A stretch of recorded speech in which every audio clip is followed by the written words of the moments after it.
Je piatok 18. decembra 2015, pár minút po 4.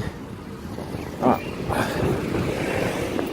vyrážam na zastávku autobusu dnes, lebo nemám toľko času, keďže som pracoval do pol 4. A pred 15 dňami som išiel zhruba v podobnom čase. Nie, skôr som išiel vtedy, nevadí. Len som chcel ilustrovať, že o 3 dní je tu najkratší deň v roku a je, hovorím, pár minút po 4. a ešte nie je bohviako veľmi tma. Čo znamená, že Cambridge je zrejme severnejší ako Prešov. Lebo v Prešove o 4. lokálneho času by už v tomto čase roka, čiže 18. decembra, asi bola tma. No, tak ešte raz, čo to tu je.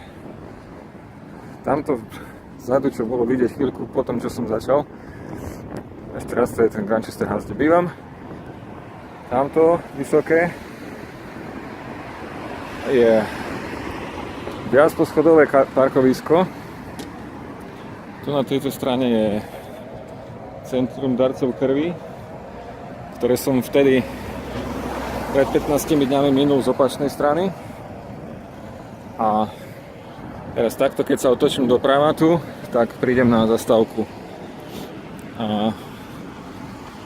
miestnych autobusov. Tam je vidieť vzadu možno, neviem, či tie svetlá to nejak nesfilmujú, a o nejakých, hádam, 10-15 minút by som mohol byť na stanici a kúpiť si listok a dávaj do Londýna. Dnes mi bude úplne jedno, či idem na King's Cross alebo Liverpool Street Station, lebo do Wembley sa potrebujem dostať minimálne s jedným prestupom metra. Takže či prídem na Liverpool Street Station alebo na King's Cross, nehrá veľkú úlohu. Alebo nie je v tom medzi nimi dvoma veľký rozdiel. Zatiaľ končím. Ozvem sa asi zo stanice, majte sa.